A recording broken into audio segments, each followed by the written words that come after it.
بسم اللہ الرحمن الرحیم الحمدللہ رب العالمین الصلاۃ والسلام علی نبیہ محمد المصطفیٰ وآلہ الطیبین الطاہرین رب اشرح لی صدری ویسر لی امری واحلل عقدۃ من لسانی یفقہوا قولی۔ السلام علیکم یا اہل بیت النبوہ ومعزی الرسالہ ومختلف الملائکہ ومحبت الوحی ومعدن الرحمہ وخزان العلم ومنتہى الحلم، والسلام علیک یا ابا الحسن یا علی ابن محمد ایہا الحادی النقی یا ابن رسول اللہ یا حجت اللہ علی خلقہ یا سیدنا و مولانا انا توجہنا واستشفعنا وتوسلنا بکا اللہ وقدمناک بین یدی حاجاتنا یا وجیہا عند اللہ اشفع لنا عند اللہ۔ ڈیئر ویورز، السلام علیکم ورحمۃ اللہ وبرکاتہ۔ آپ دیکھ رہے ہیں پروگرام صبح ولایت اپنے پسندیدہ چینل ولایت ٹی وی USA پر، اور میں ہوں آپ کی ہوسٹ اندلیب زہرا نقوی۔ صبح ولایت میں صبح بخیر، ویلکم ٹو دا پروگرام۔ حضرت ابو الحسن الثالث امام علی ابن محمد الحادی النقی علیہ الصلاۃ والسلام، ہمارے 10th امام اور 12ویں معصوم علیہ الصلاۃ والسلام، کہ جن کے تاریخیں جو ملتی ہیں ہمیں روایات میں،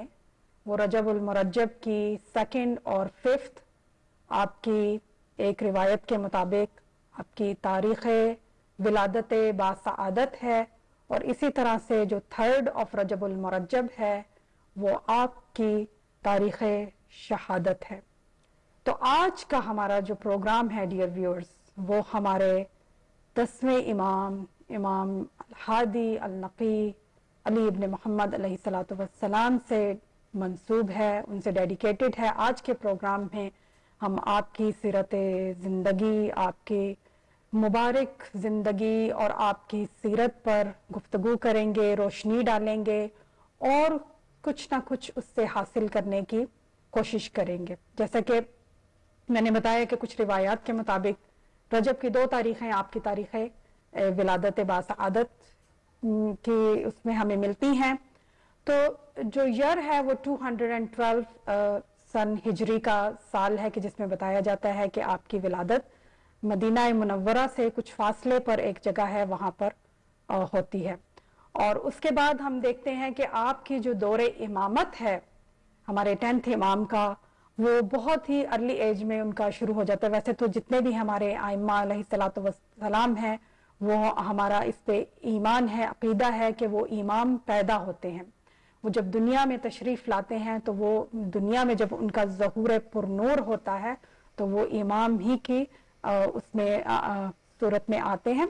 تو لیکن جب ان کا ظاہری دور امامت جب شروع ہوتا ہے، جب ہمارے 9th امام امام محمد تقی علیہ الصلاۃ والسلام کی شہادت کے بعد جب ہمارے 10th امام کا دور امامت شروع ہوتا ہے، تو اس وقت آپ کی عمر مبارک جو ہے وہ روایات کے مطابق ہمیں 8 سال کی ملتی ہے۔ بہت ہی ارلی ایج میں ہم کہہ سکتے ہیں کہ آپ کا دور امامت جو ہے وہ شروع ہو جاتا ہے۔ تو انشاءاللہ ہم آگے چل کے ان کی زندگی پر روشنی ڈالیں گے، اور اپنے پروگرام کا باقاعدہ جو ہے وہ جو ہمارا سیگمنٹ ہے ایک ریگولر، اس کی طرف میں جاؤں گی اب۔ اور مولا کا جو کال ہے وہ آپ کے ساتھ، جو مولا متقیان صاحب نہج البلاغہ خطیب منبر سلونی، ان کے جو کلمات قصار ہم آپ کے ساتھ شیئر کر رہے ہیں، اس میں وہ میں آپ کے ساتھ شیئر کروں گی۔ اس سے پہلے میں چاہوں گی کہ میں جو ہماری مہمان ہیں، شخصیت آج کی، وہ آپ سب کی جانی پہچانی محترمہ عالمہ کاظمہ زیدی ہیں، ان کو باقاعدہ پروگرام میں خوش آمدید کہتی ہوں۔ السلام علیکم ورحمۃ اللہ وبرکاتہ۔ وعلیکم السلام ورحمۃ اللہ وبرکاتہ، اور آپ کو بھی ولادت باسعادت بہت بہت مبارک ہو، اور یہ رجب المرجب کی جتنی بھی رحمتیں ہیں اور برکتیں ہیں، ہم جتنا چاہیں اپنی جھولی میں بھر سکتے بے ہیں، شک بے شک اور بے انتہا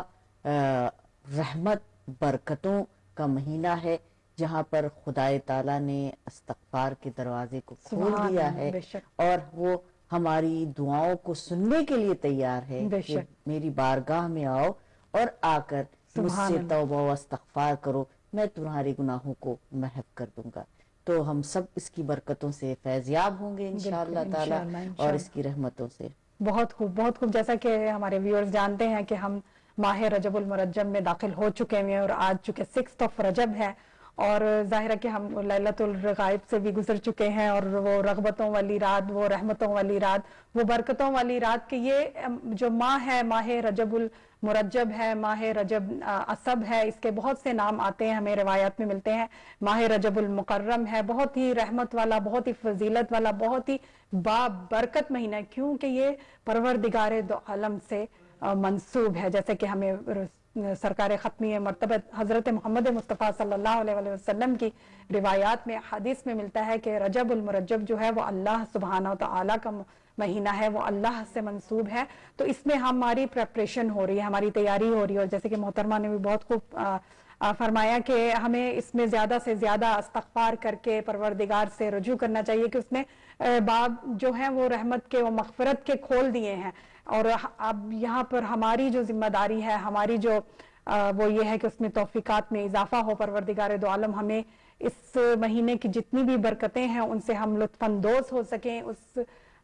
طرح سے کہ جس طرح سے اس کا کہ حق ہے, اور استغفار کر کے کہ اپنے آپ کو تیار کریں ماہ شعبان المعظم اور ماہ رمضان المبارک میں انٹر ہونے کے لیے, پریپیئر ہو کے ہم اس میں داخل ہوں. تو انشاءاللہ مولا کا جو آج کا کال ہے وہ یہاں پر, میں اس سے پہلے کہ میں وہ کال اپنے ویورز کے ساتھ شیئر کروں, مجھے کیونکہ اکثر جیسے ویسے بھی یہ مہینہ جو ہے ماہ رجب المرجب کا, یہ جشن مولود کعبہ کا مہینہ ہے, ہم اپنے مولا کی جتنی بھی فضیلت بیان کریں مولا علی علیہ السلام کی اتنی کم ہے. اور انشاءاللہ اگلے ہفتے کے پروگرام سے بھی میں ضرور اپنے ویورز کے ساتھ شیئر کروں گی. لیکن یہ جو مولا کا یہاں پہ جو دکھ ہے نا اس کال میں ان کا, وہ جو ظاہر ہوتا ہے, اور یہ مظلومیت ہے ہمارے پہلے امام کی, امیر المومنین کی, مولا کائنات ہیں. بے شک کہ صاحب نہج البلاغہ ہیں, خطیب منبر سلونی ہیں, ولی خدا ہیں, حجت اللہ ہیں, لیکن جو ان کا دکھ ہے اس میں, اس کال میں ہمیں وہ اس طرف مولا نے اس کا تذکرہ کیا ہے کہ, اور وہ یہ کہ اس میں قال علیہ السلام کہ ہمارا ایک حق ہے, اگر وہ ہمیں دیا گیا تو ہم لے لیں گے, ورنہ ہم اونٹ کے پیچھے والے پٹھوں پر سوار ہوں گے اگرچہ شب روی طویل ہو. اور اس کو ایکسپلین کیا ہے پھر آگے جو سید رضی ہیں کہ جنہوں نے نہج البلاغہ کو کمپائل کیا ہے, وہ اس کو اس طرح سے فرماتے ہیں کہ یہ بہت ہی عمدہ اور فصیح کلام ہے, اور اس کا مطلب یہ ہے کہ ہمیں ہمارا حق نہ دیا گیا, کیونکہ ہم جانتے ہیں کہ جو رسول خدا صلی اللہ علیہ وسلم کی بعد جو حق کے امامت تھا, جو حق کے خلافت تھا, وہ ہمارے مولا متقیان صاحب نہج البلاغہ امیر المومنین علی ابن ابی طالب کا تھا.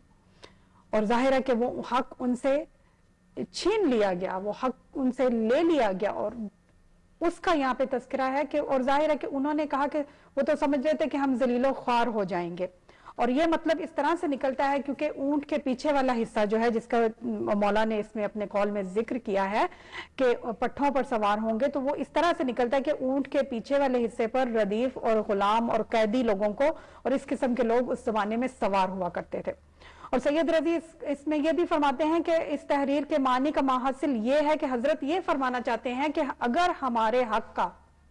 کیونکہ ظاہر ہے کہ امام ہیں اور امام ہونے کی حیثیت سے دوسروں پر واجب ہے کہ وہ ان کی اطاعت کریں, وہ اس کا اقرار ان سے لے لیا گیا تھا اور ہمیں ظاہری خلافت کا موقع دیا گیا تو بہتر ہے, ورنہ ہم ہر طرح کی مشقتوں کو برداشت کرنا پڑے گا, اور ہم اس تحقیر و تذلیل کی حالت میں زندگی کا ایک طویل عرصہ گزارنے پر مجبور ہوں گے, جو کہ ہم دیکھتے ہیں پھر اپنے مولا کی زندگی میں کہ جو یہ مظلومیت ہے ہمارے پہلے امام کی. اور یہ ہمیں زیادہ سے زیادہ اس کو بیان کرنا چاہیے, بتانا چاہیے کہ جہاں ہم اپنے مولا کے فضائل کو بیان کرتے ہیں, جہاں ہم اپنے مولا کی شان کو, ان کی عظمت کو بیان کرتے ہیں, وہاں ہم دیکھیں کہ کس طرح سے ہمارے مولا نے جو وہ 25 ایئرز جو ہیں وہ کس طرح سے ایک طویل خاموشی میں گزارے ہیں کہ جب ان سے ان کا حق جو تھا وہ چھین لیا گیا تھا. تو اور اس کے بعد اور بھی اس کے بہت سے یہاں پر انہوں نے ایکسپلین کیا ہوا ہے کہ دوسرے جو شارحین ہیں انہوں نے اس کے معنی کو بھی تحریر کیا ہے کہ اگر ہمیں ہمارے مرتبے سے گرا کر پیچھے ڈال دیا گیا اور دوسروں کو ہم پر مقدم کیا گیا تو ہم صبر سے کام لیتے ہوئے پیچھے ہٹنا گوارا کر لیں گے. اور یہاں پر یہی مراد ہے اس سے کہ جو پشت پر سوار ہوتا ہے ظاہر ہے کہ وہ پیچھے ہوتا ہے، اور جو آگے ہوتا ہے ظاہر ہے کہ اس وقت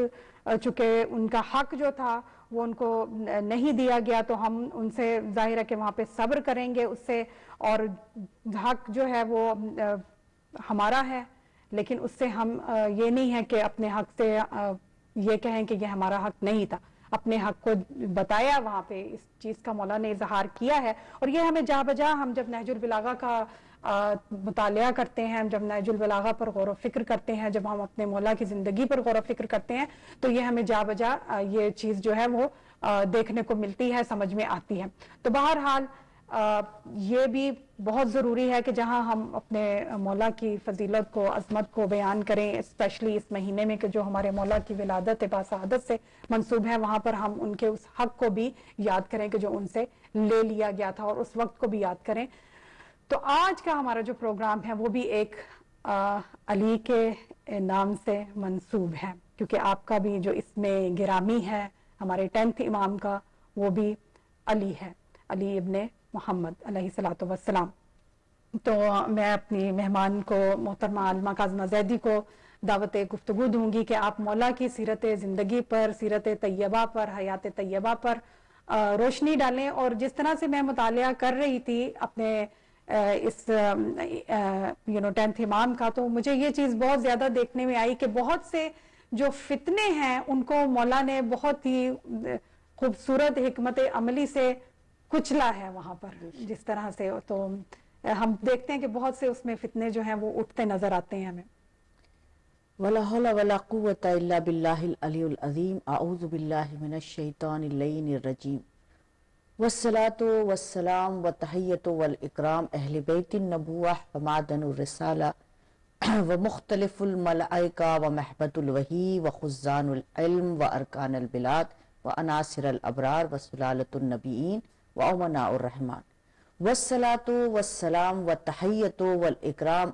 امام علی النقی علیہ السلام الذی اخلصتہ دینہ وائمۃ الہدی۔ قال رسول اللہ صلی اللہ علیہ وآلہ وسلم فی عظمت اہل بیت انی تارکم فیکم الثقلین کتاب اللہ و اطرتی اہل بیتی۔ میرے تمام ناظرین، سامعین، مومنین، مومنات، جو بھی اس پروگرام کو جہاں جہاں دیکھ رہے ہیں، آپ کی خدمت میں بھی سلام علیکم پیش کرتی ہوں، اور ساتھ ساتھ اپنی ہوسٹ کو بھی میں نے مبارکباد دی مولا کے پیدائش کی، ولادت باسعادت کی۔ آپ کو بھی ولادت باسعادت مبارک ہو، رجب المرجب مبارک ہو، اور بہت اچھی اچھی باتوں سے آپ نے گفتگو کا آغاز کیا جو موضوع کے مناسبت سے۔ تو سب سے پہلے تو رجب کی برکات ہیں، اور جہاں پر آپ نے فرمایا کہ خدائے تعالی رجب المرجب کے سلسلے میں فرماتا ہے یہ میرا مہینہ، خدا کہہ رہا۔ اب یہیں پر اب پہلی ہی منزل پر ہم رک کر دیکھیں اس مہینے کے بارے میں، کون کہہ رہا ہے؟ خدا کہہ رہا ہے یہ میرا مہینہ، اور فرماتا میں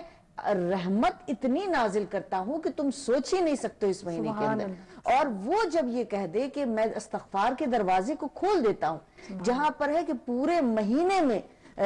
ورد کرے، کوئی اور گفتگو نہ ہو، محض ہم کسی اور دوسرے کاموں میں مصروف ہو کر اپنی زبان کو دوسری چیزوں میں مصروف کرے، پاک کرو اپنی زبان کو استغفار کے ذریعے سے۔ ہر وقت استغفر اللہ وصلہ التوبہ پڑھو، یا تسبیحات اربع کے ساتھ اپنی زبان کو حرکت میں لاؤ، یا پھر اس کے بعد جیسا کہ آپ جانتے ہیں کہ کیا خوبصورت اعمال تھے لیلۃ الرقائب کے، جہاں شب جمعہ کے اعمال کو دیکھیں، اور وہ شب جمعہ جہاں خدائے تعالیٰ فرشتوں کو نازل کرتا ہے، جہاں آپ کے اعمال، آپ کی اوراد، آپ جو کچھ وظائف کرتے ہیں وہ ان سب کا ثواب مرحومین کی طرف بھی جاتا ہے، وہاں پر لیلۃ الرغائب کے اعمال۔ اور ان میں جو سب سے خوبصورت چیز مجھے لگی جو تسبیحات ہیں جو ہم نے پڑھا ہے، جہاں سجدے میں جاؤ رب اکبر کی تعریف کرو، سبحان قدوس رب الملائکۃ والروح، جہاں پر ایک ایک قدم پہ ہم اس کی طرف بڑھ رہے ہیں، اس کی طرف رجوع ہو رہے ہیں۔ اب اپنے خالص اعمال کے ساتھ، اپنے 12 رکعت نماز کے ساتھ، ان تسبیحات کے ساتھ جب آپ خدا کے قریب ہو گئے تو کیسے وہ اس کی رحمانیت اور رحیمیت کو جوش نہیں آئے گا کہ وہ استغفار کے دروازے کو کھول دے گا، اور اس کے بعد وہ گناہوں کو معاف کر دیتا۔ فرمایا گیا فقط ایک روزہ رکھ لو تو نہ جانے کتنے روزوں کا ثواب عطا کر دے. سبحان اللہ. اور یہ بھی فرمایا کوئی نہیں رکھ پاتا ہے مجبوری میں، کوئی بیماری کی وجہ، فرمایا کہ تم 1000 دفعہ تسبیحات اربع پڑھو. سبحان اللہ. اللہ نے فرمایا کہ یہ میرا مہینہ ہے، سورہ اخلاص کی بہت زیادہ تلاوت کرو، اپنی زبان سے اللہ کی توحید کا اعلان کرو اتنی پاکیزگی کے ساتھ. یہ کیا ہے؟ یہ سب مشق کرائی جا رہی ہے، مشق جاری رہے 2 مہینے تک، رجب اور شعبان تک، تاکہ رمضان المبارک میری امت کے مہینے میں میری امت اس میں قدم رکھے. شہر رمضان الذی انزلت فیہ القرآن ھدی للناس والبینات. اور جہاں پر خدا کہہ رہا ہے کہ یہ میری امت کا مہینہ، میری امت جب روزے اعمال استغفار کے بعد شعبان کے مہینے میں آتی ہے، روزہ رکھتی ہے، اعمال کرتی ہے، اس کے بعد وہ لیلۃ الرغائب سے جب لیلۃ القدر میں آتی ہے، کیا بات، جہاں پر قضاء و قدر کا فیصلہ ہو جاتا ہے. دیکھیے کہاں کہاں نہیں دروازے اس نے کھولے ہیں. یعنی اگر ہم دیکھیں اس رب اکبر کی رحمانیت کو، رحیمیت کو، اس کے ملک ہونے کے، اس کے عزیز ہونے کو، اس کے قدوس ہونے کے، اس کے سلام ہونے کے، تو ہمیں اندازہ ہوتا ہے کہ کس طریقے سے اس نے دروازہ کھولا ہے اور اپنے قریب وہ بلانا چاہتا ہے. اور بلانے کے بعد اب یہاں تک کہ جب ہم نے رجب کے تمام اعمال کو انجام دیا، اپنی خوشی کے ساتھ، اپنے اظہار مودت کے ساتھ ہم استقبال کر رہے ہیں مولا کی ولادت کا، آپ کے اس دنیا میں آپ کے ظہور پر نور کا، تو پھر اس کے بعد خدا کہتا ہے تم شعبان میں لیلۃ القدر کی رات میں آتے ہو، جہاں ہم تمہارے قضاء و قدر کا فیصلہ کرتے ہیں. اور پھر اس کے بعد تمہاری تقدیر، کاتب تقدیر تمہاری تقدیر کو لکھتا ہے اس رات کو. پھر اس کے بعد جب یہ مشق ہو جاتی ہے، جب تلوار کو سیقل کر دیا جاتا ہے بار بار اس کو، تو پھر اس کے بعد آدمی رمضان المبارک میں قدم رکھتا ہے. اور پھر جہاں تم امت کا مہینہ برکت ہی برکت ہے. رسول خدا کہتے ہیں شعبان المعظم جو ہے وہ میرا مہینہ ہے. رحمت خداوندی، ایک طرف خدا اپنی رحمت ماہ رجب میں نازل کر رہا ہے، دوسرے رحمت للعالمین کا مہینہ. سبحان اللہ. کہاں ہے، کہاں سے اے خدا رحمتوں اور برکتوں کو سمیٹوں اپنے دامن میں. کتنا بدبخت ہے وہ انسان جو ان ساری چیزوں، ان فضیلتوں کو دیکھ کر اپنے دن اور رات کو یوں ہی گزار دے، بلکہ کسی لمحے میں اٹھ جائے، کسی لمحے میں عبادت کو اس انداز سے کرے کہ خدا تعالیٰ تو نے کیسے کیسے دروازے کھول رکھے ہیں اور تو نے کیسے کیسے موقع ہم فراہم کر رکھے ہیں. اب اس کے بعد جب دنیا سے کوئی بغیر کچھ لیے جائے گا تو ضرور یہی کہے گا اے خدا پھر سے مجھے دنیا میں بھیج دے تاکہ میں پھر سے نیک کام کروں. تو خدا کہے گا کیا میں نے تمہیں موقع نہیں دیا؟ کیا تمہیں بہت موقع فراہم کیے؟ اور لہٰذا یہ وہ تیاری ہے رمضان المبارک کے مہینے میں قدم رکھنے کی. اپنے نفس کو اتنا پاکیزہ کر لو ان اعمال کے ذریعے سے کہ پھر تم اس طریقے سے قدم رکھو جیسے کہ خس و خاشاک کو آگ جلا کر راکھ کر دیتی ہے. اور اسی طریقے سے چونکہ وہاں پر امت کا مہینہ تو ہے، لیکن خدا کہتا ہے کہ اللہ کے ناموں میں سے ایک نام رمضان المبارک ہے، میرے ناموں میں سے ایک نام ہے وہ بھی اللہ کا مہینہ ہے. تو یہ برکت ہے، لیکن اس کو 4 چاند لگ گئے، یعنی نور علی نور یہ مہینہ ہو گیا. برکتوں کا مہینہ، نعمتوں کا مہینہ، ہادیوں کا مہینہ، حجتوں کا مہینہ یہ قرار پایا ہمارے امام کی آمد سے. امام کی ولادت اور اس میں غور کیجئے 2 محمد آ رہے ہیں، 2 علی آ رہے ہیں، 2 علی اور 2 محمد آ رہے ہیں. اولنا محمد و اوسطنا محمد و آخرنا محمد و کلنا محمد. 2 محمد اور 2 علی ہیں. اور اس کے بعد یہ بھی فرمایا کہ انا ولی من نور واحد، محمد اور علی کبھی الگ نہیں ہو سکتے، لہذا یہ وہ مہینہ ہے جس میں محمد بھی آ رہے ہیں اور علی بھی آ رہے ہیں. ایک آفتاب پس آفتاب آتا ہے، علی کے گھر میں علی کا جواب، علی کے گھر میں علی کا جواب آتا ہے. لہذا یہ برکتیں اور پرنور ہو جاتی ہے، برکتوں میں اور بھی اضافہ ہو جاتا ہے. ارزاق کے اللہ اور بھی دروازے کھول دیتا ہے. جس کے دل میں اہل بیت کی مودت ہے، محبت ہے، وہ اس سے اپنی خوشی کا اظہار کرتا ہے. جن میں ہم آج جس امام کے لیے آپ نے ٹاپک کو قرار دیا، اور جیسا کہ آپ نے ابتدا میں ہی اس خطیب منبر سلونی کے جملات کو آپ نے عرض کیا، وہیں سے بات امامت اور خلافت کی شروع ہو جاتی، جہاں پر مولا نے اس بیچارگی کے ساتھ، اور بیچارگی لفظ تو استعمال نہیں کروں گی اپنے آقا مولا غالب علی کل غالب مطلوب علی کل طالب، نہیں، مولا تو سب خاموشی سارے مناظر دیکھ رہے تھے اور اپنے دل پہ سب کچھ برداشت کر رہے تھے مولا، چونکہ روز اول سے وہ مسند امامت پر فائز، دنیا نے انہیں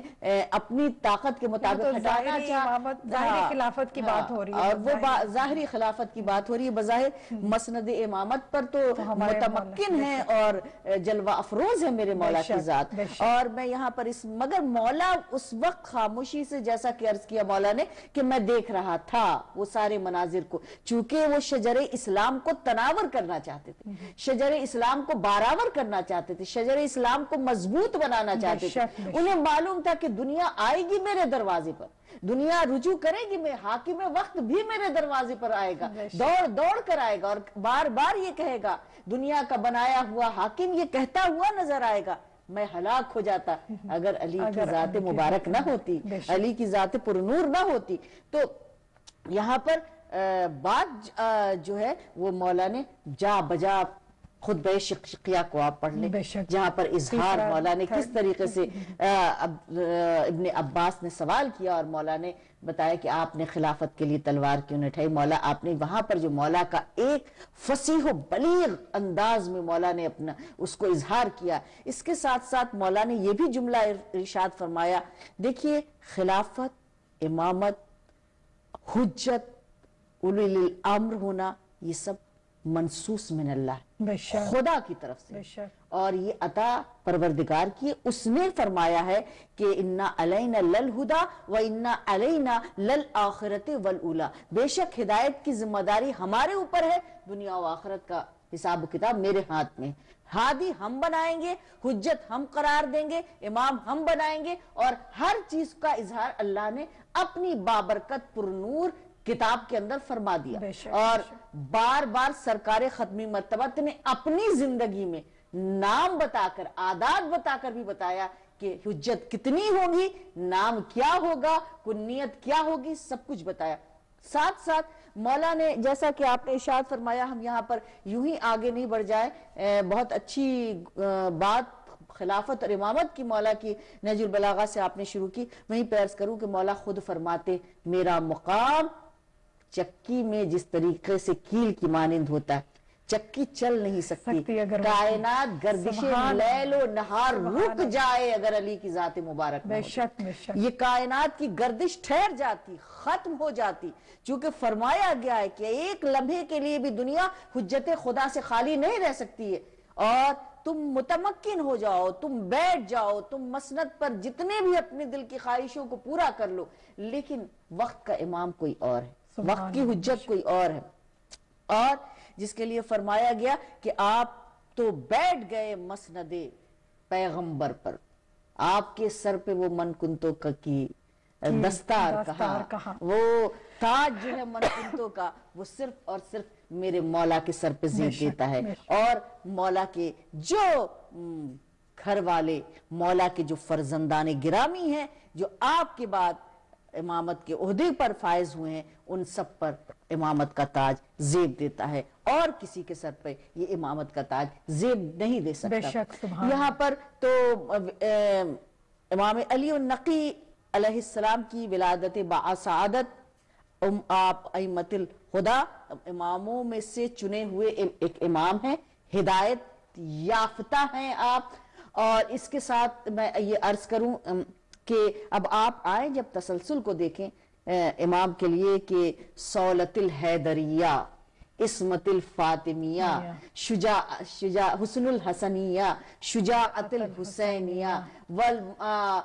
صبر سجاتیہ، والآثار الباقریہ، والمعاصر الجعفریہ، والعلوم الکاظمیہ، وحجج الرضویہ، وجود التقویہ، ونقاوت النقویہ، والحیبت العسکریہ، والحجت اللہ قائم بامر اللہ، یہ سارے خوبصورت ہے۔ اگر صولت کو دیکھنا ہے تو علی کو دیکھ لو، سبحان اللہ۔ اگر عصمت کل کو دیکھنا ہے تو فاطمہ زہرا کو دیکھ لو، بے شک۔ اگر حسن کو کسی ذات میں مجتمع کر کے دیکھنا چاہتے ہو تو امام حسن کو دیکھ لو، اگر چاہتے ہو کہ صبر جس پیکر میں آ جائے تو زین العابدین کو دیکھ لو، اگر معاصر دیکھنا ہے تو باقر علوم کو دیکھو، آثار ائمہ اہل بیت کو دیکھنا ہے تو جعفر صادق کو دیکھ لو، اگر علم کو دیکھنا ہے جہاں ہم کہتے ہیں پہچانے جا رہے علوم الکاظمیہ، کاظم کے علم کو دیکھ لو، اور پھر جود و سخاوت کے مجسمے کو پیکر کو دیکھنا ہے تو امام محمد تقی کو دیکھ لو، حجج الرضویہ ہیں آپ، پروردگار عالم کی رضا پر راضی رہنے والی جو ذات ہے وہ امام علی رضا، الرضا علیہ السلام، اور نقاوت النقویہ ہے، نقاوت کو دیکھنا ہے تو امام علی النقی علیہ السلام ہے جن کی ولادت سعادت ہے۔ آپ کا دور، آپ کی زندگی، آپ نے کم سنی میں عہدہ امامت پر فائز ہوئے، جس طریقے سے ہمارے ہاں اماموں کی تاریخ ہے کہ ہم دیکھتے ہیں کہ ہمارے 9th امام بہت ینگ ایج میں جو ہیں، جی ہاں 25 سال کی عمر ہے، اور آپ نے جامع شہادت، میں سمجھتی ہوں کہ خاندان عصمت و طہارت اور امامت کی فہرست میں یہ پہلے امام ہے جو سب سے کم سن شہید ہو رہے ہیں، 25 سال کی عمر ہے امام محمد تقی علیہ السلام کی۔ بہت ہی ظالم جابروں کا بادشاہوں کے دور کا ایک کے بعد ایک ہے، دوسرے کے بعد، مگر آج آثار باقی ہیں تو اہل بیت اطہار کے، آج جود و سخا ترانہ پڑھ رہی ہے تو اہل بیت اطہار کا، آج شجاعت ناز کر رہی ہے تو بڑے سے بڑے بادشاہ اپنے ظلم و جور و دبدبے کے ساتھ وقت کے پر اپنے آپ کو حاکم اور حکمراں اور بادشاہی اور شہنشاہی کا تاج پہن کر بیٹھ کر سمجھ رہے تھے کہ وقت کی تمام تنابوں کو، وقت کی تمام چیزوں کو اپنے قبضے میں کر لیا ہے، مسخر کر لیا ہے، لیکن وقت گزر گیا، آج ان کی نشان قبر بھی موجود نہیں، بے شک، لیکن وہ آج بھی بادشاہی کر رہے ہیں، آج وہ قبر میں آرام کر رہے ہیں، لیکن کبھی ان کے مزار کو مزار نہ کہنا، کبھی بلکہ ایک دربار ہے جو آراستہ ہے، سبحان اللہ، آراستہ ہے، جس میں میں آپ کو بتاؤں کہ جس وقت یہ تیجانی سماوی صاحب زیارت پہ گئے ہیں اور امام موسی کاظم کی زیارت پر پہنچتے ہیں اور وہاں ہجوم دیکھا ہے، اور کس طریقے سے آقا نے ایک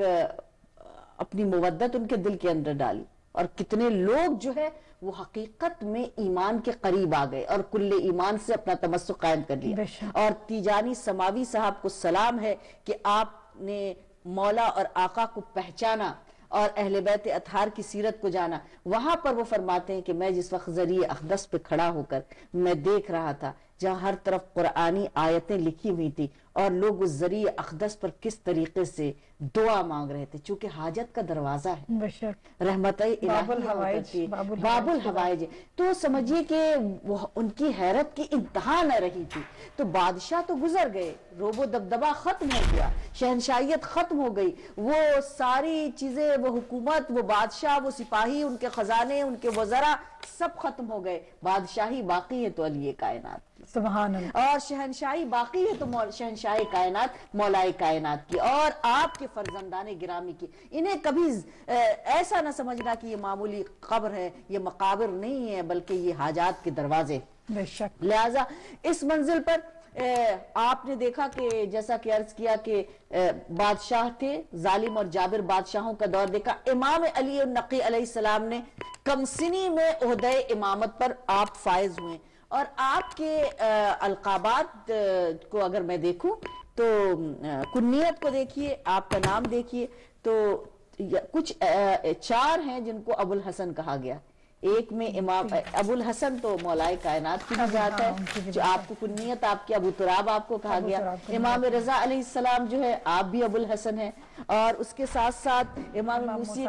کاظم کی کنیت جو ہے وہ ابو الحسن اول کہلاتے ہیں، اور اس کے ساتھ آپ کی کنیت ابو الحسن ثالث کہلاتے ہیں، آپ جو ہے، اور یہ ابو الحسن اور خاندان اہل بیت میں کسی کو ابو محمد کہا گیا، کسی کو ابو جعفر کہا گیا، کسی کو ابو عبداللہ کہا گیا، یہ ساری کنیت کے ساتھ جگمگا رہے ہیں آپ کے اسماء گرامی۔ اس کے ساتھ آپ کو عہدہ نبوت پر فائز کیا گیا، آپ کے بابا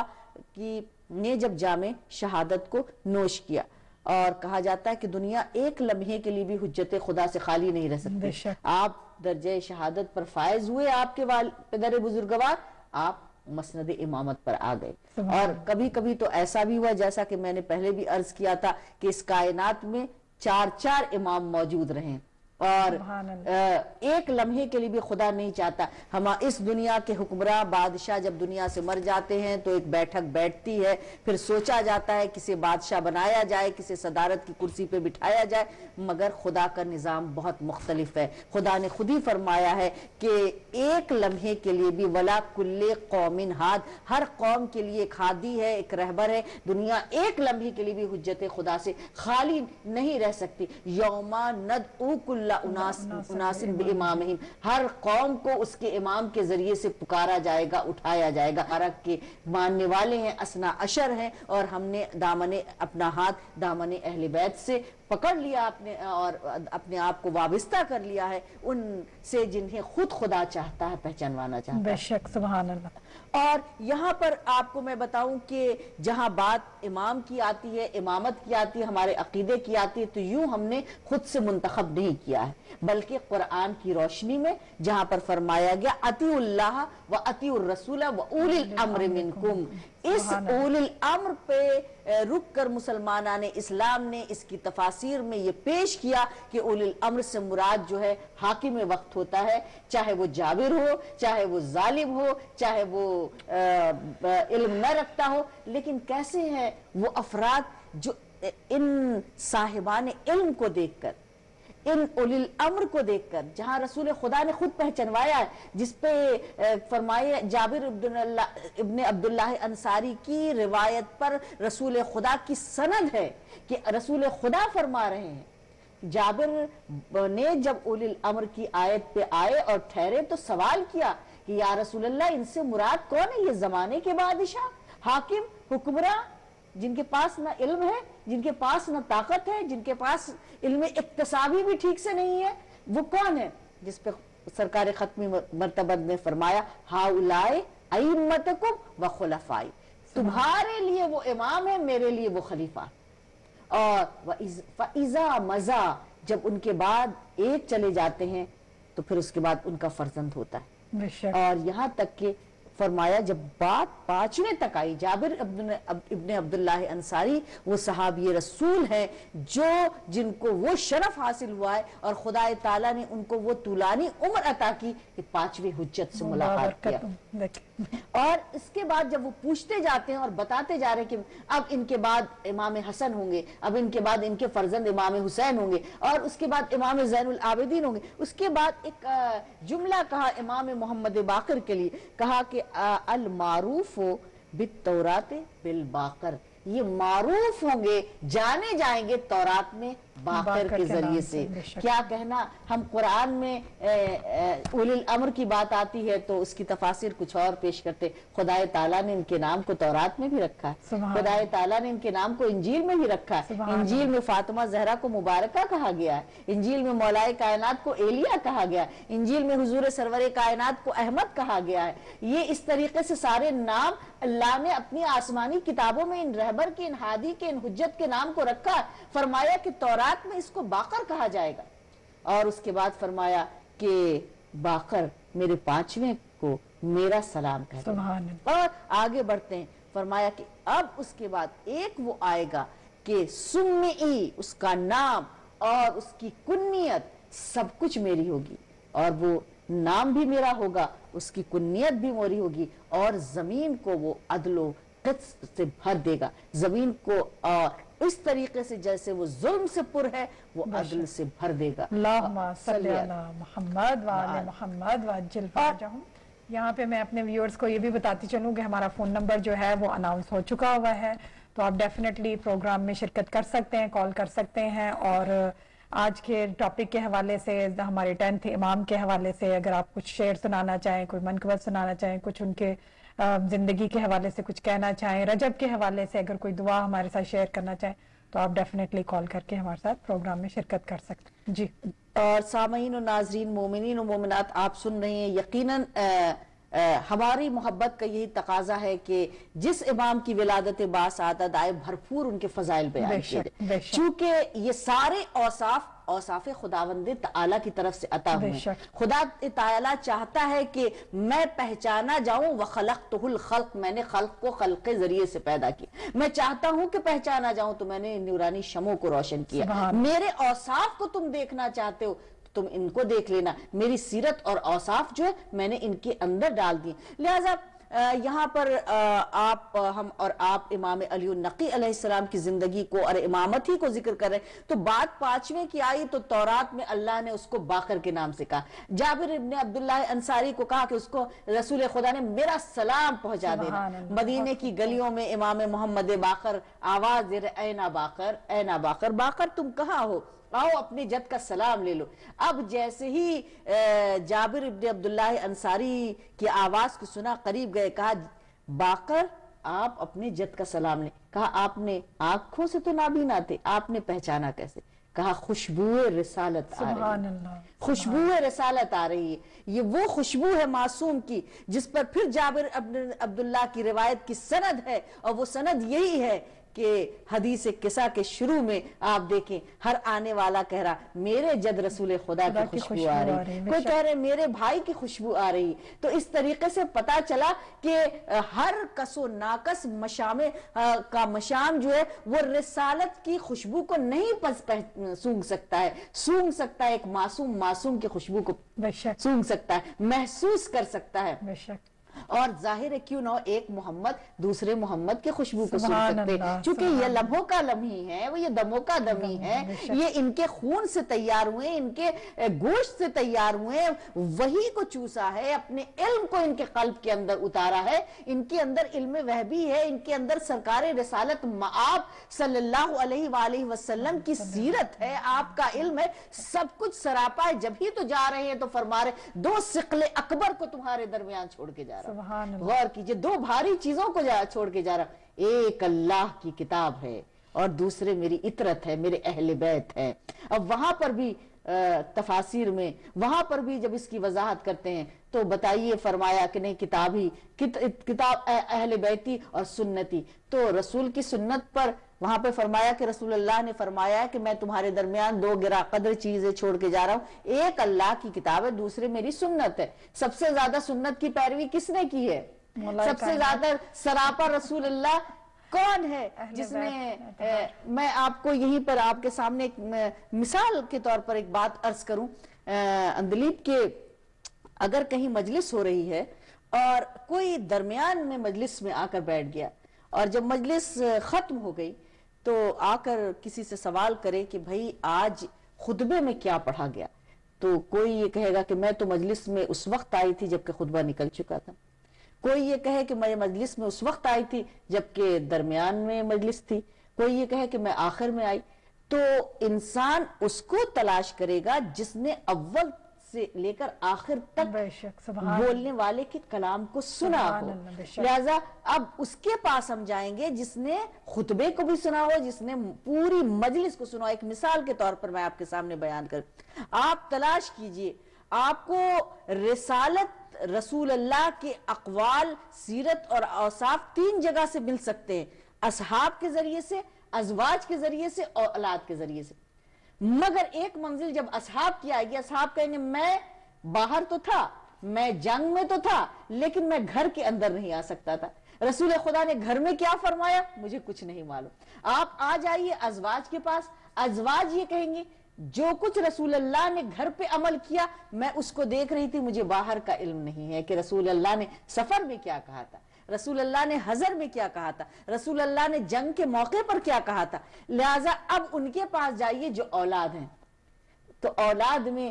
وہ دکھائی دے رہی ہیں جو فاطمہ بضعۃ منی، جہاں الحسن والحسین سیدہ شباب اہل الجنہ ہے، جہاں پر وہ فاطمہ بتائیں گے مجھ سے سنیے بابا نے کیا فرمایا تھا، بابا نے گھر کے اندر کیا فرمایا، حسن اور حسین بتائیں گے، مولائے کائنات بتائیں گے، سفر میں رسول اللہ نے کیا فرمایا، حضر میں رسول اللہ نے کیا فرمایا، جنگ کے موقع پر رسول اللہ نے کیا ارشاد فرمایا، قبلہ جب تبدیل ہوا تب بھی میں موجود تھا، اور ہر جنگ تھی وہاں پر بھی موجود تھا، یہاں تک کہ جب وحی آتی تھی تو سرکار ختمی مرتبت نے مولائے کائنات سے پوچھا، یا علی کیا تم وہی سنتے ہو جو میں سنتا ہوں؟ تو جو وحی کا بھی علم رکھتا ہو خدا تعالیٰ اسے منتخب کر رہا ہے، اسے بنا رہا ہے. اور یہاں تک کہ پھر اس کے بعد جب نقاوت النقویہ امام علی النقی کا زمانہ ہے، ہر امام نے شدائد کو دیکھا ہے، مظالم کو دیکھا ہے، ظالم بادشاہوں سے ٹکر لی ہے، لیکن یہاں پر جو تھا وہ عرض کرتی چلوں کہ امام جعفر صادق، امام محمد باقر علیہ السلام کے زمانے سے صلی اللہ محمد وآل محمد کچھ ایسی تبدیلیاں رونما ہونے لگی تھی کہ اموی اور عباسی بادشاہوں کا ٹکراؤ ہوا، اور اس ٹکراؤ کی وجہ سے امام کو امام محمد باقر اور جعفر صادق علیہ السلام کو یہ موقع ملا کہ علوم الہی کو کائنات میں پھیلا دیا جائے، علوم اہل بیت کو کائنات میں پھیلا دیا جائے. اور اس کے بعد اب انداز بدل چکا تھا بادشاہوں کا.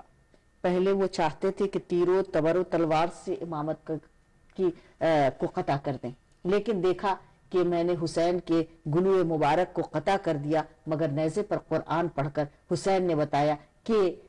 علوم الہی کو حسین سے جدا نہیں کوئی کر سکتا، قرآن کو حسین سے کوئی جدا نہیں کر سکتا. اور پھر اس کے بعد اب انہوں نے منصوبہ یہ بنایا کہ زہر سے شہید کیا جائے تاکہ دنیا کو پر ظاہر ہو جائے کہ ان کی موت طبعی موت تھی، ہم نے انہیں ختم نہیں کیا. لیکن ہم تو یہ کہتے ہیں کہ جو بستر بیماری پہ مر جاتا ہے وہ شہید ہو جاتا ہے، اہل بیت کی محبت لے کر جو چلا جائے اور وہ بستر بیماری، تو وہ میرے امام جن کو شہید کیا گیا تو ان کی شہادت کبھی چھپ نہیں سکتی.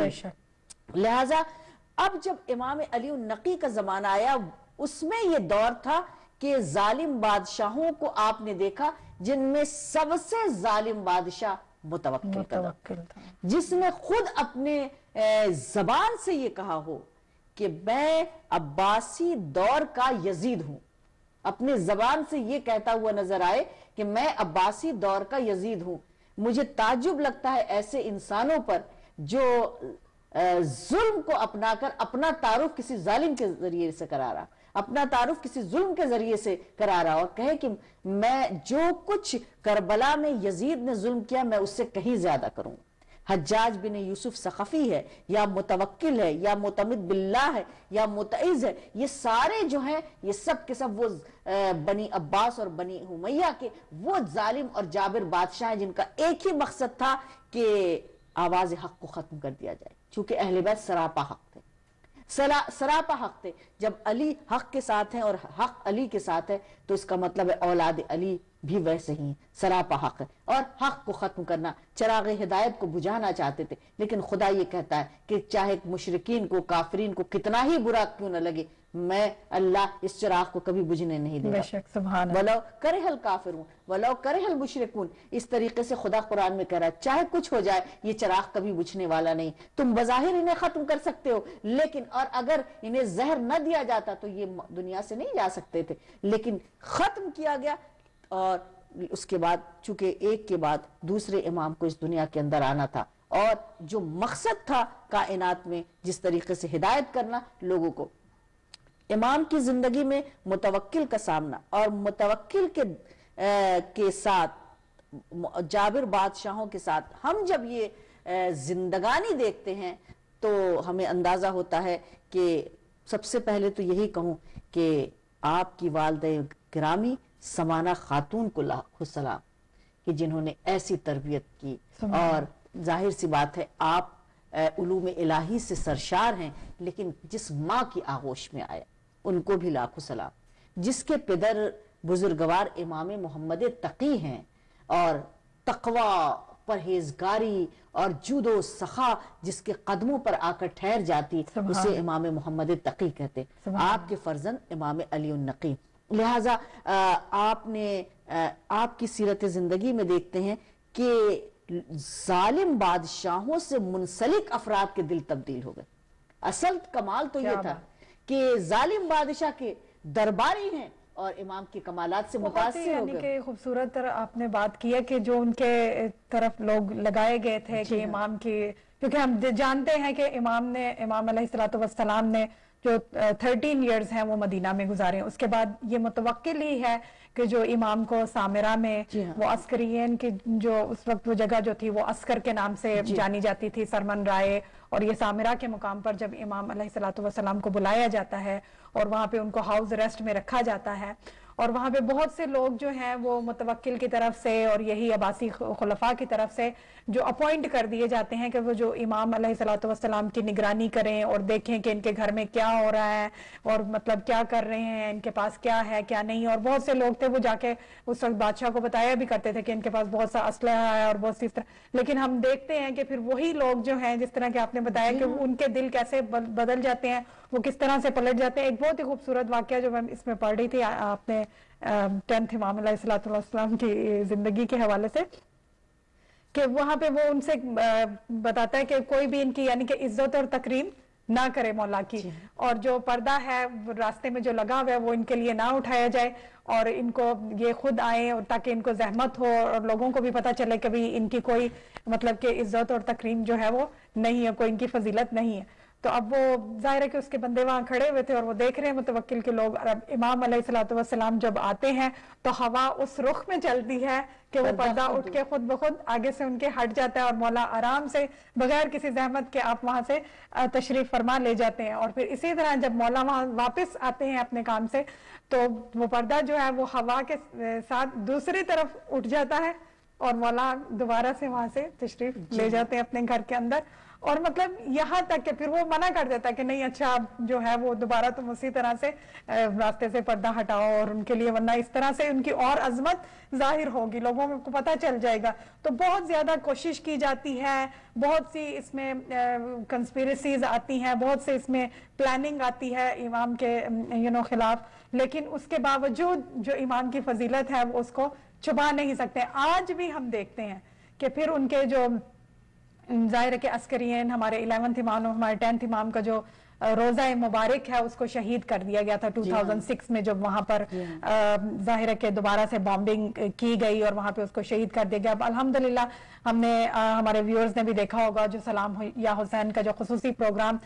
مولانا ظہیر الحسن نقوی قبلہ نے سامرا سے جا کے کیا تھا، اور اس میں ہم دیکھ رہے ہیں کہ دوبارہ سے وہاں پہ روزے کی تعمیر شروع ہو گئی ہے. اور الحمدللہ یہ ہے کہ آج کے بھی جو ظالم حکمران ہیں وہ بھی جتنی مرضی کوشش کر لیں ان کا بھی انجام وہی ہے جو متوکل کا تھا، جو یزید کا تھا، جو حجاج بن یوسف کا تھا، جو معتزز باللہ، جتنے بھی یہ اموی عباسی گزرے ہیں ان سب کا تھا. اور ہم اپنے 10th امام کی زندگی میں ہی دیکھ لیتے ہیں کہ عباسیوں کا دم بھی اب آخری دم پر تھا. عباسیوں کی حکومت بھی تھی، وہ اپنے آخری سانس لیتی نظر آتی ہے ہمیں، لیکن پھر بھی وہ اپنے ظلم و ستم سے، اپنی جتنی بھی ان کی مطلب کہ شقاوتیں تھیں اس سے وہ باز نظر نہیں آتے ہیں. اور یہ دیکھیے کہ بار بار قید میں یہی ہے کہ بار بار اس کی طبیعت اس قدر اضطراب تھا اس کی کیفیت میں کہ وہ کبھی رہا کرتا تھا کبھی قید میں ڈالتا تھا. پھر اس کے بعد اور یہ دیکھیے کہ اس نے جس کو مامور کیا تھا دربان قید کا قرار دیا وہ خود تبدیل ہو جاتا خود تبدیل ہو جاتا ہے. یعنی اثرات دیکھیے. اسی پہ میں کہتی ہوں کہ یہ سارے معجزات و اعجاز کو دیکھ کر انکار کرنا حقیقت میں خدا سے انکار کرنا، کیونکہ یہ الہی نظام ہے خدا کا اور یہ الہی نمائندے ہیں اللہ کے. ان کا انکار، ان کو ختم کرنا گویا سراسر خدا سے انکار. تو اس منزل پر میں آپ کو عرض کروں، مجھے یہ واقعہ بہت خوبصورت لگا اسی طریقے سے جیسے کہ امام رضا کا سفر مدینے سے ایران کی طرف ہوتا ہے. آپ جب مدینے سے سامرہ کی طرف جا رہے ہیں اور آپ کو بلایا گیا ہے تو اس زمانے میں ایک بڑا ہی فصاحت و بلاغت میں مشہور ایک شخص تھا، وہ دربار میں پہنچا اور دیکھتا ہے کہ بڑی ہلچل سی مچی ہوئی ہے اور بڑا کچھ شور و شرابہ ہے وہاں پر. سوال کیا کہ وجہ کیا ہے، اس قدر گفتگو ہو رہی، کچھ ماجرا ہو گیا ہے، کیا کچھ ہونے والا؟ کہا نہیں، ایک علوی کو بلایا جا رہا اور عنقریب ہی اس علوی کو قتل کا حکم دیا جائے گا. لہذا اس نے کہا کہ چلو میں رک جاتا ہوں اور دیکھوں کہ کس طرح سے ان علوی کو قتل کیا جاتا ہے. کہتے ہیں کہ آپ جیسے بتا رہی تھی، ذکر کر رہی تھی کہ دربار میں بلایا گیا اور حکم دیا گیا تھا کہ کسی پردے کو نہ ہٹایا جائے، اور کہا جاتا ہیبت امام کی یہ تھی کہ ایسا لگ رہا تھا کسی نے سر کے بال پکڑ پکڑ کے کھڑا کر دیا گیا، احترام لوگوں کو لوگ کھڑے کر دیے۔ ایک ظالم اور جابر بادشاہ کے دربار میں جب فرعون کے حضرت موسیٰ گئے تھے تو یہ فخر موسیٰ جا رہے ہیں، سبحان اللہ، فخر موسیٰ جا رہے ہیں جو وراثت کو لے کر انبیاء کے سب کے سینے میں موجود ہے۔ لہٰذا اس مقام پر میں عرض کروں کہ وہ کھڑا ہو گیا اس منظر کو دیکھنے کے لیے کہ دیکھیں کون علوی ہے جس کے قتل کی تیاری۔ جیسے ہی داخل ہوئے تو کہتے ہیں کہ صفیں بن گئی اور آپ کی سواری گزر رہی تھی اور آپ کی نگاہ مبارک سواری کے جانور کے گردن کے اوپر، مطلب کسی سے مطلب نہیں تھا، آپ کی نظریں نیچی تھی۔ کہا میں نے جب ان کو دیکھا تو دل سے دعا کی کہ بار الہا ان کو بچا لے،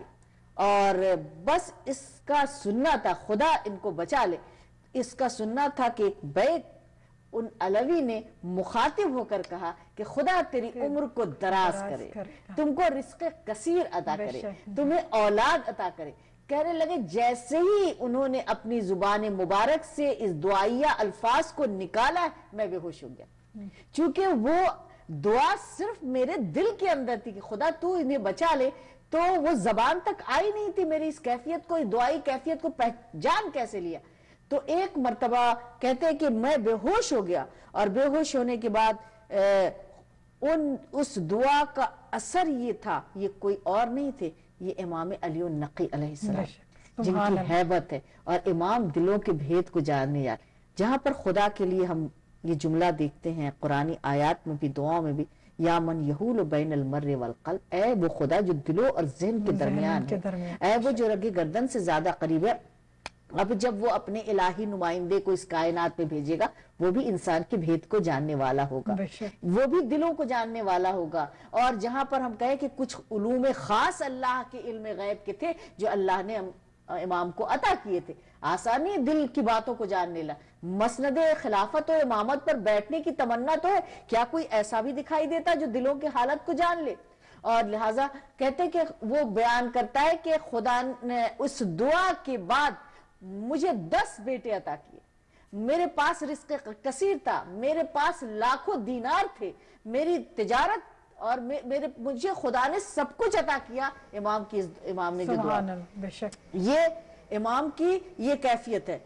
اور اس کے بعد ایک اور ہے، درباری آدمی ہے، فلسفی تھا، ابن سکیت کہلاتے ہیں، جس کو جو کافی خاموش رہتا تھا مگر بہت ہی عمدہ قسم کا فلسفی تھا، اور کہا جاتا کہ اس کو دربار میں بلایا گیا اور اس سے امام کا مناظرہ ہوا۔ مناظرہ، وہ سوال کرتا جاتا ہے امام جواب دیتے جاتے ہیں، وہ سوال کرتا جاتا ہے امام جواب دے رہے ہیں، اور یہاں تک کہ اس سے سوال کیا کہ یہ بتاؤ کہ تمہارے میرے بچے، میرے یہ 2 بیٹے یا ابو الحسن و حسین، یہ دونوں افضل ہیں یا میرے دونوں بیٹے افضل ہیں؟ اب یہ دیکھیے اس منزل پر جہاں پر دربار میں بادشاہ کا درباری آدمی ہے، وہ یہ کہہ رہا ہے کہ تو یہ کہتا ہے، جہاں پر بہت خوبصورت انداز سے اور لوگوں نے اس کو بیان کیا اپنے اپنے طریقے سے کہ اے سن لے بادشاہ کہ تیرے سارے درباری، تیرا سارا خزانہ ترازو کے ایک پلے پر،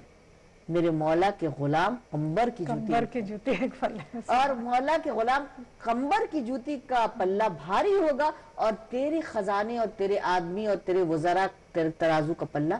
ہلکا ہوگا، وہ گرا ہوگا۔ لہٰذا اس جرت کے ساتھ نتیجہ کیا ملا تھا؟ اس کو قتل کر دیا گیا، زبان گدی سے نکلوا دی گئی۔ یہ کیفیت تھی، مگر جس کو ولایت حاصل، محبت اور ولایت کا خزانہ حاصل دل کے اندر ہو جائے، فرماتے ہیں امام کے ایک شخص اپنی تنگ دستی کی حاجت کو لے کر پہنچتا ہے اور امام سے کہتا ہے، امام نے فرمایا کہ یہ دنیا کی چیزیں تو تمہیں دے دوں گا،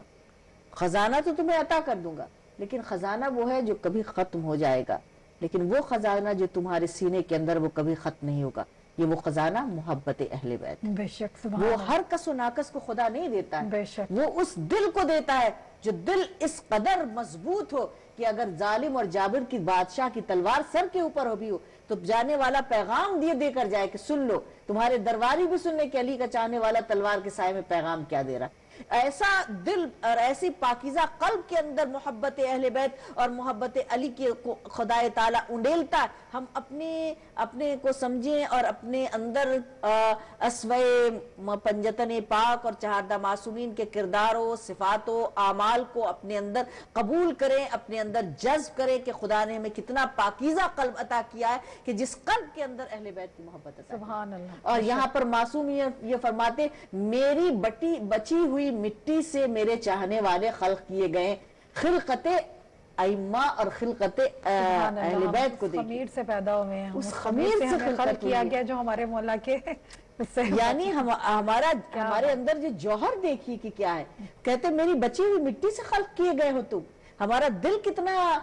عمدہ ہے کہ جس کے اندر اس سے ہم خلق کیے گئے. ان کے انوار, ان کی نور کا ہم اندازہ نہیں لگا سکتے. اور یہ وہی بات آ جاتی ہے کہ بہت آپ نے خوبصورت طرف اشارہ کیا کہ ہم جو ظاہر ہے کہ ہم جو شیعان اہل بیت ہیں, جو شیعان حیدر کرار ہیں, اور یہ مہینہ تو ویسے بھی ہمارے لیے ایک خوشی کا مہینہ ہے کہ ہمارے مولا کی امیر المومنین علی ابن ابی طالب کی ولادت باسعادت جو ہے وہ بس اب اٹس اراؤنڈ دا کارنر, اور ہم اس کے لیے بہت جوش و خروش سے تیاری کر رہے ہیں. تو لیکن یہ ہم دیکھتے ہیں کہ بہت سے لوگ جو تھے وہ اس چکر میں رہے, اس دعویٰ میں رہے کہ ہم جو ہیں وہ آل رسول سے ہیں. ہر دور میں ہم نے دیکھا, اور یہ چیز ہم اپنے 10th امام کے دور میں بھی دیکھتے ہیں کہ ایک عورت جو تھی وہ دعویٰ کر دیتی ہے کہ میں اولاد فاطمہ سے ہوں, بلکہ وہ یہ کہتی ہے کہ میں زینب بنت فاطمہ بنت محمد جو ہوں. اور ظاہر ہے کہ اب وہ جب اس کو بلایا جاتا ہے وہاں پہ, وہ کہتی ہے کہ میں تو مطلب زینب بنت فاطمہ ہوں, زینب بنت علی ہوں. تو اس کو پوچھا جاتا ہے کہ یہ کیسے ہو سکتا ہے, وہ تو کربلا کے واقعے کے بعد ان کی تو شہادت ہو جاتی ہے, اور یہ کیسے, کہتی ہے کہ مجھے جو تھی وہ رسول خدا نے دعا دی تھی کہ ہر 40 سال کے بعد میری جوانی جو ہے وہ میں پھر آ جائے گی واپس, اور مطلب اس طرح کی باتیں جو ہے وہ ایک پوری لمبی ایک سٹوری ہے. تو بہرحال پھر وہ ہمارے 10th امام کو بلایا جاتا ہے, امام علی النقی علیہ الصلوۃ والسلام. آپ آتے ہیں اور آپ کہتے ہیں کہ نہیں, اس کا یہ دعویٰ جو ہے یہ بالکل جو ہے یہ غلط ہے. اور پھر کس حکمت عملی سے مولا اس وقت جو ہے اس کے دعوے کو غلط ثابت کرتے ہیں کہ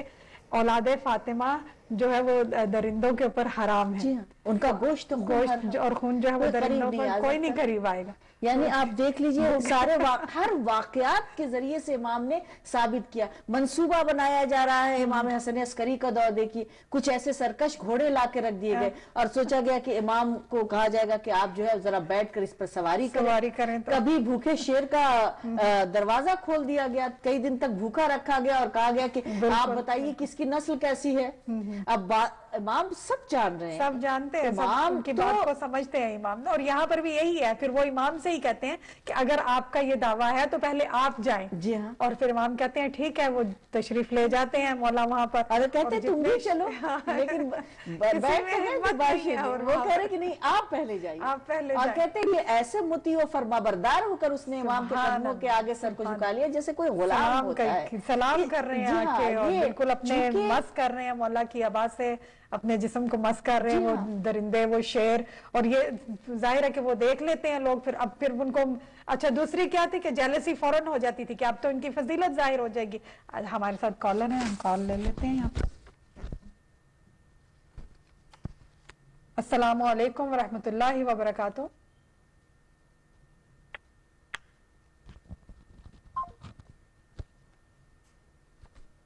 آپ کی کال ڈراپ ہو گئی ہے, آپ دوبارہ کال کر سکتے ہیں. جی, تو سب مطیع و فرما بردار ہیں سب. اب آپ, میں یہیں پہ ایک بات عرض کروں کہ فرمایا امام نے, اقوال میں سے ہے ایک قول کہ تم میری بچی ہوئی مٹی سے خلق کیے گئے. اگر انسان تقوی, پرہیزگاری, عمل سب کو اپنے اندر اپنا لے تو غلام اہل بیت اور کنیز اہل بیت کے اندر بھی وہ کیفیت پائی جانے لگتی ہے کہ لوگ اس کے مطیع و فرما بردار ہو جاتے ہیں. ان کے اندر وہ اثرات پیدا ہو جاتے ہیں, ان کے اندر وہ کیفیت پیدا ہو جاتی, ان کے اندر بھی کچھ مسخر کرنے کی طاقت آ جاتی. اور امام کا کیا کہنا, جہاں جہاں زمین ہے, جہاں جہاں پانی ہے, جہاں جہاں دنیا ہے, جہاں جو جو چیزیں خدا نے خلق کی ان سب پر حکومت ہے. چاہے وہ ساتوں آسمان ہو, چاہے وہ ساتوں زمین ہو, چاہے سمندر کی تہیں ہو, چاہے وہ صحرا ہو, چاہے وہ کہیں ہر مقام پر جہاں جہاں خدا کی خدائی ہے، محمد مصطفیٰ کی مصطفائی ہے، اور علی کی امامت، مولا کی امامت ہے، اور ہر امام کی امامت ہے اس جگہ پر۔ تو یہاں پر بھی یہی کوشش کی جاتی ہے کہ آج اس طریقے سے امام کا امتحان، جبکہ وہ اس بات کو جانتے ہیں کہ یہ الہی نمائندے ہیں، جبکہ وہ جانتے ہیں کہ حق ان کے پاس ہے، مگر اس پر بھی اسی لیے اب جبکہ وقت اپنی آخری ترقی اور کی حدوں کو چھو رہا ہے اور ظلم بھی آخری حد تک پہنچ چکا ہے، یعنی زمین خون سے بھر چکی ہے، اب وہ ایک ایسا آنے والا جو عدل سے زمین کو بھر دے گا۔ رسول خدا فرماتے ہیں کہ زمین کو عدل سے، عدل و انصاف سے بھرنے والا وہ حجت آخر، وہ قائم بے امر اللہ، وہ حجت آخر اس دنیا کے اندر آئے گا جو زمین کو عدل و انصاف سے بھر دے گا۔ بے شک۔ اور سمجھیے کہ یہ امام کی صفات میں سے، یہیں پر ہم جب سیرت زندگی امام کی جب پڑھتے ہیں، سنتے ہیں، یا آپ کی ولادت باعثادت آتی ہے، تو تلاش یہ کریں کہ کون کون سی سیرت کو اپنا سکتے ہیں، ہم آپ کے غلام و کنیز کے شرف کو حاصل کرنے کے لیے وہ کون سا عمل کر سکتے ہیں، کتنی معرفت ہم اپنے اندر حاصل کر سکتے ہیں، کتنی معرفت آپ کی معرفت پیدا کرنے کے لیے ہمیں کیا کیا کرنا ہے، وہ سمجھنا اس کو اصل چیز ہے اس کی امام۔ اور جہاں پر آپ دیکھیے کہ جہاں پر ہم زیارات پڑھتے ہیں اور امام کی، اس میں جو آپ کے کو سلام کیا جا رہا ہے تو کہا جا رہا ہے کہ السلام علیکم یا سر اللہ، اے اللہ کا راز، یعنی خدا کے راز کو جاننے والا کوئی ہے، آل اللہ، اے آل اللہ، السلام علیکم یا آل اللہ، اے خدا کہ وہ تمام بھی آل اللہ کہہ کر مخاطب کیا جا رہا، وہاں پر السلام علیکم یا حبل اللہ، اے اللہ کی رسی، جہاں پر فرمائے گا وَاعْتَصِمُوا بِحَبْلِ اللَّهِ جَمِيعًا وَلَا تَفَرَّقُوا، اللہ کی رسی کو مضبوطی سے پکڑ لو اور آپس میں تفرقہ نہ ڈالو۔ پوچھا گیا تھا، سوال کیا گیا تھا کہ اللہ کی رسی سے مراد کون ہے، فرمایا گیا تھا ہم ریسمان الہی ہیں، ہم وَابْتَغُوا إِلَيْهِ وسیلہ ہیں، خدا تک پہنچنے کا وسیلہ ہم ہیں، اللہ کی مضبوط رسی ہم ہیں، صراط مستقیم ہم ہیں، قرآن ناطق ہم ہیں، اور وہ ساری چیزیں بتاتے جا رہے ہیں اور سمجھاتے جا رہے ہیں کہ آ جاؤ اہل بیت کے در پر، یہی سے نجات ہے، یہیں سے شفاعت ہے، یہیں سے کردار سنور سکتا ہے، یہیں سے قلب طاہر ہو سکتا ہے، یہیں سے نفس پاکیزہ ہو سکتا ہے، یہیں سے علم حاصل ہو سکتا ہے۔ حقیقت میں کائنات کا سارا علم جو ہے وہ آپ ہی کے دروازے سے جاری ہوا ہے، یہ فیض جو علم کا جاری ہوا اسی گھر سے جاری ہوا ہے، اور لہٰذا یہ امام علی النقی کی زیارات میں سے ایک زیارت ہے، اور آل اللہ کہہ کر آپ کو مخاطب کیا گیا، آپ کو امین اللہ کہہ کر مخاطب کیا گیا، آپ کو زین الابرار، اے نیکوکاروں کی زینت، جہاں آپ کے جد امجد زین العابدین کہلا رہے ہیں، وہاں پر آپ کو زین الابرار کہا گیا، اے تمام نیکوکاروں کی، کائنات کے اندر جو نیک ہیں، جو ابرار ہیں، ان سب کو سب کی، یعنی نیکوکاروں میں انبیاء کی بھی فہرست ہے، ان کی بھی زینت اگر کوئی قرار پا رہے تو امام علی النقی قرار پا رہے ہیں، نیکوکاروں کی فہرست میں آپ زینت بن کر اور خوبصورت بن کر آ رہے ہیں، وہ ہے امام علی النقی۔ اس کے بعد آپ کے لیے فرمایا گیا کہ آپ طہارت کا جز ہیں، اور آپ وہ طہارت، وہ پاکیزگی، وہ جس کی طہارت، جس کی پاکیزگی کے اوپر خدا تعالیٰ نے سورہ احزاب کی آیے تطہیر کی سند جاری کی، اور اس پر آپ کو اپنی مہر لگائی ہے خدا تعالیٰ نے قرآن کریم کی، اس ذات اگر کوئی ہے تو تمام اہل بیت اطہار اور طیب و طاہر ذات امام علی النقی علیہ السلام کی ہے۔ بار بار آپ کا قید میں جانا اور بار بار آپ کا رہا ہونا، یہ معلوم تھا کہ قید کرو تاکہ ان کی فضیلت ظاہر نہ ہو پائے، رہا اس لیے کیا جاتا تھا کہ ظلم و ستم سے تھک جاتے تھے تو پھر اس کے بعد پھر آپ کو رہا کرتے تھے۔ اور امام اپنی مقام پر جہاں آپ نے عرض کیا کہ تلاشی لو، ان پر نگران رکھے گئے، ان کو ان کے ایک ایک حرکات و سکنات کا جائزہ لیا جائے، دیکھا جائے کہ گھر کے اندر کیا شاید اسلحہ چھپا ہوا ہے، جو اتنا شجاع ہو، اس کو کسی اسلحے کی ضرورت کیا ہے؟ جو وقت ضرورت ہو تو تلوار چلائے، اور ضرورت ہو تو اپنے کلام اور اپنے کردار سے انقلاب پیدا کرے۔ بے شک، سبحان اللہ۔ ان کے کلام سے، اپنے ذکر سے، اپنے کردار سے انقلاب پیدا کر دیں، وہ امام بھیجے جا رہے ہیں۔ تو لہٰذا اور کیا تھا، آپ سیرت زندگی کو دیکھیے تو بالکل اسی طریقے سے قید خانے کے اندر جس طریقے سے امام موسی کاظم کو قید کیا گیا اور صبح سے شام تک مناجات، تسبیحات، وظائف، سجدہ تھا، وہی امام کی زندگی کا، وہی ایک جان مسلح عبادت، ایک مسلح عبادت، اور قرآن مجید کی تلاوت یہی ملتی تھی جو بھی چیک کرنے کے لیے آتے تھے تو انہیں بجائے اسلحے کے قرآن کریم دکھائی دے رہا۔ تو یہاں پر بتانا کیا چاہتے ہیں، سب سے بڑی طاقت جو ہے وہ خدا کی طاقت، بے شک، سبحان اللہ، خدا کی طاقت ہے۔ یہ الہی نمائندے ہیں، اور اپنے آپ کو وابستہ کرو در اہل بیت اور کتاب مجید، کلام مجید، قرآن پاک سے، اور یہ دونوں کے ساتھ اگر متمسک رہو گے تو خدا تعالیٰ تمہیں وہ شجاعت عطا کر دے گا، تو خدا تعالیٰ تمہیں وہ قوت عطا کر دے گا، خدا تعالیٰ تمہیں وہ اس طریقے سے بے باک بنا دے گا کہ تم کبھی خوف نہیں کر سکتے، اور تمہاری پیشانی کبھی کسی غیر خدا کے سامنے نہیں جھکے گی، کبھی کسی طاقتور کے سامنے سر کو نہیں جھکاؤ گے، کیونکہ تمہاری پیشانی نے سجدہ کیا ہے خدا کا، اور تم نے عقیدہ پیدا کیا اپنے دل کے اندر اہل بیت کا، تم نے اپنے دل کے اندر محبت کی بات آ رہی تھی نا، اتنا انسان بے باک، بے خوف، بے نڈر ہو جاتا ہے اور اتنا زیادہ بے خوف ہو جاتا ہے اہل بیت کی محبت کا، جس کی مثال آپ کے سامنے عمار یاسر کی، جس کے سامنے آپ مقداد ہیں، ابو ذر ہیں، اور اس طریقے سے آپ کو ایک فہرست ہے مولا کے چاہنے والوں کی، جہاں کوئی خوف نہیں ہے، کوئی ڈر نہیں، اور انہی کو دیکھ کر اگر عکس دیکھنا ہے تو آج دیکھ لیجئے، ختم کیے جا رہے ہیں، تلواریں چل رہی ہیں، جسم سے سر جدا کر دیے جا رہے ہیں، جسم سے اعضاء کو قطع کر دیا جا رہا ہے، مگر ایسا کوئی نہیں دکھائی دیا مجھے کہ کوئی ماں گھبرا کے یہ کہتی ہوئی دکھائی دے کہ اب کل سے تم جو ہے علی کی محبت کو دل سے نکال دو، نہیں تو تمہاری جان کا خطرہ۔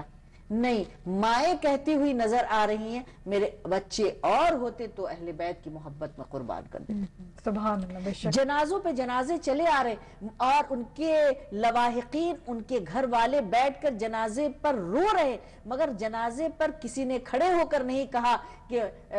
کسی نے شکوہ کیا، نہیں، یہ محبت پر سب کچھ قربان، اس محبت پر جان تک قربان ہے، جہاں زیارات کے جملے میں کہتے آپ پر میری روح بھی فدا ہو جائے، آپ پر میری جان بھی فدا ہو جائے، آپ پر میرے ماں باپ بھی فدا ہو جائے۔ اور یہی ہم دیکھتے ہیں، اب جیسے اپنے 10th امام کی دور زندگی میں بھی ہم دیکھتے ہیں کہ وہاں پر بھی جب ظلم ہو رہا ہے اور وہ متوکل جو ہے وہ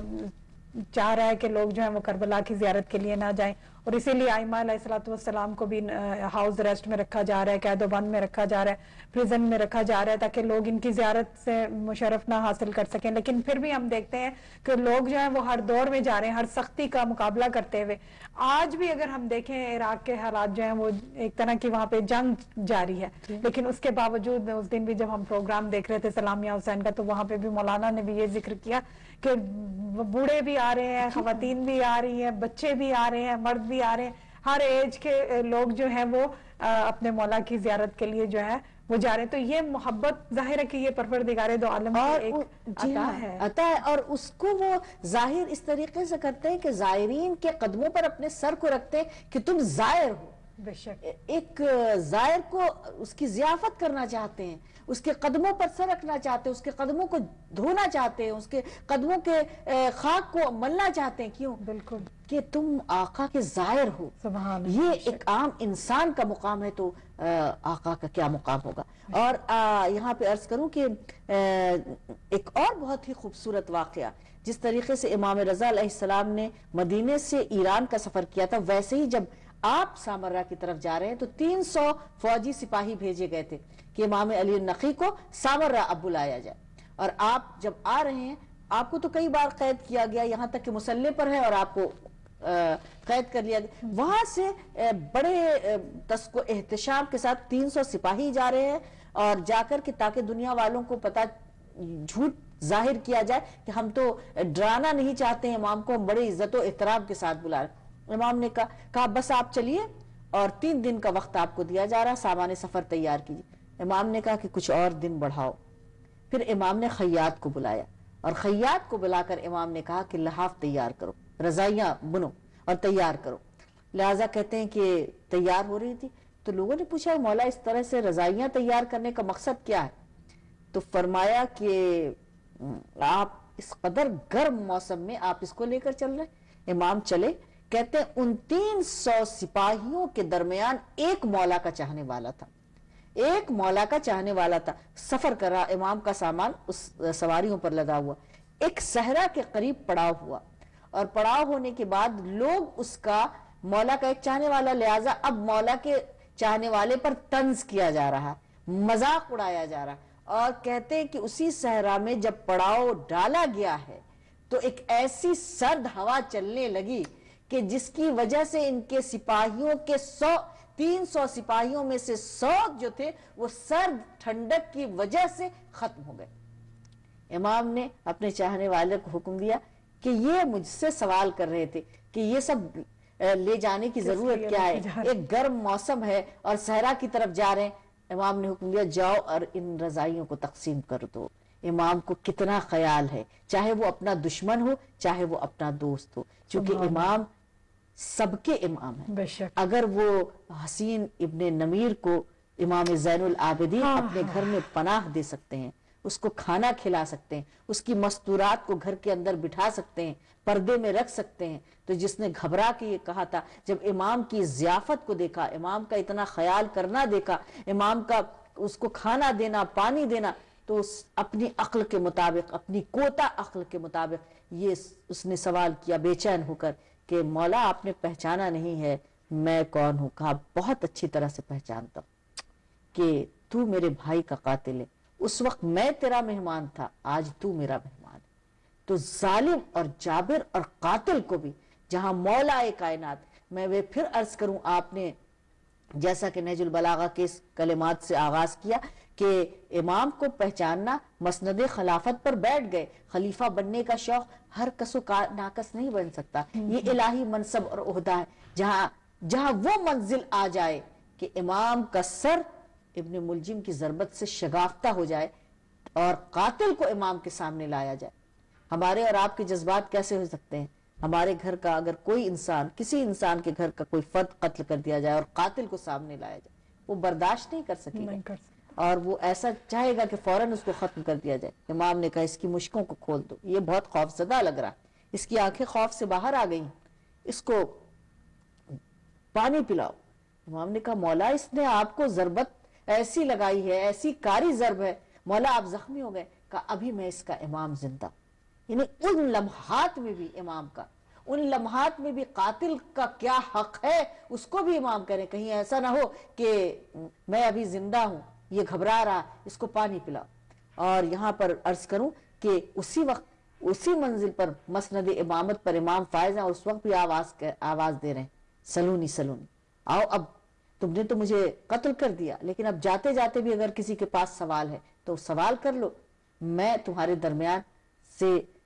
تم مجھے نہ پاؤ گے، اور سلونی سلونی کی آواز بلند کریں۔ تو وہی علم امام علی النقی کے اندر، سر اللہ کے رازوں کو جاننے والے، دلوں کی کیفیت کو جاننے والے، معلوم ہے کہ آگے جا کر کیا ہوگا، یہ مجھے قید تو کر رہا ہے لیکن یہ میری طاقت کو نہیں جانتا ہے، یہ میرے رازوں کو نہیں جانتا ہے، یہ میری علم کو نہیں جانتا ہے، مجھے اس کا خیال ہے۔ تو کس طریقے سے ہر منازل پر امام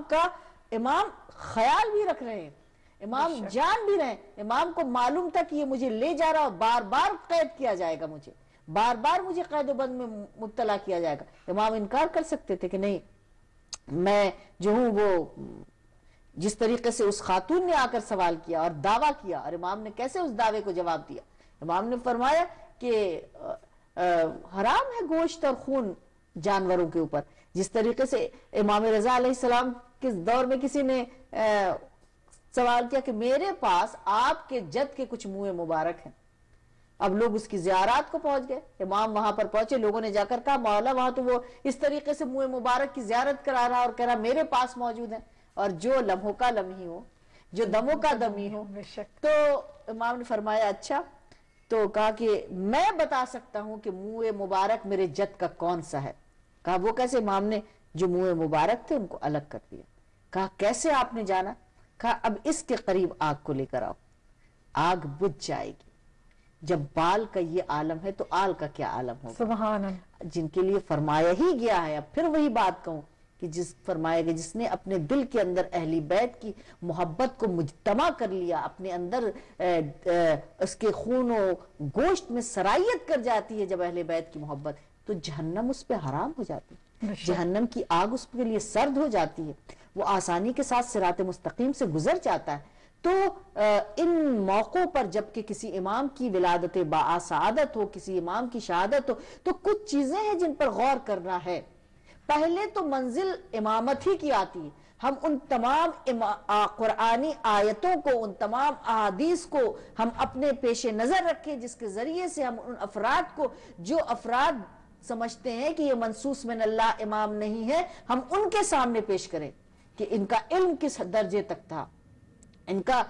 وصف کتنے درجے تک تھا، ان کا اخلاق کس درجے تک تھا، ان کے اندر صلاحیت کیا تھی، ان کے اندر غیب کا علم کس حد تک تھا، ان کے اندر قرآن کا کس حد تک علم تھا۔ یہ قرآن بولتا ہوا قرآن تھے، قرآن کے معنی و مفاہیم کو کوئی نہیں سمجھ سکتا تھا اگر یہ ان کی ذات نہ ہوتی، کیونکہ فرمایا تمہارے درمیان دو ثقل چیزوں کو چھوڑ کے جا رہا ہوں، ایک اللہ کی کتاب ہے، دوسرے میری اطرت، میرے اہل بیت ہیں، اور سنت رسول سب سے زیادہ رسول کے کردار و افعال و اعمال و اقوال کو اگر کوئی جاننے والا تو اہل بیت اطہار،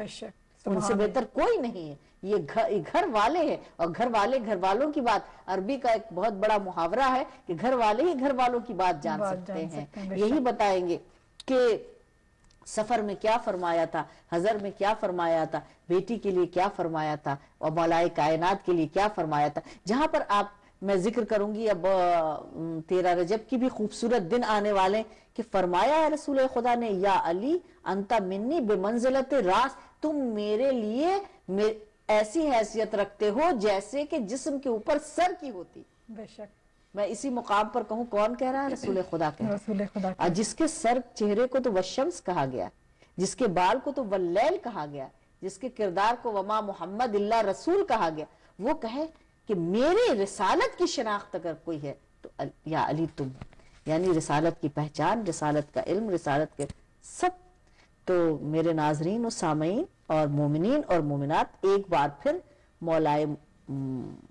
ہمارے آقا و مولا امام علی النقی، جن کے اندر نقاوت ہے، طہارت ہے، علم ہے، شجاعت ہے، عبادت ہے، زہد ہے، تقوی ہے، ان کی ولادت باعثادت آپ کو بہت بہت مبارک ہو۔ پورے جہاں جہاں جو لوگ اس پروگرام کو دیکھ رہے ہیں، آپ کو سب کو مبارک ہو۔ معرفت پیدا کریے، امام کے اقوال پڑھیے، امام کی سیرت زندگی پر غور کیجیے، یہی ہمارے لیے ہماری زندگی کا طریقہ ہے اور وتیرہ ہے۔ والسلام علیکم ورحمۃ اللہ وبرکاتہ۔ عید مبارک۔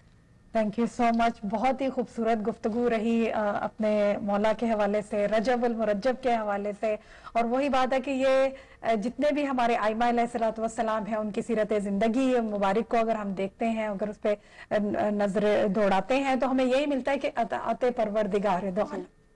سب جو ہیں وہ منصوص من اللہ ہیں، جس طرح سے کہ آپ نے فرمایا، اور ہمیں پروردگار دو عالم کی طرف لے کے جانے کا وسیلہ ہے، ان کی وہ رسی ہے اللہ سبحانہ تعالیٰ کی، وہ ہادی ہے، وہ راستہ ہے،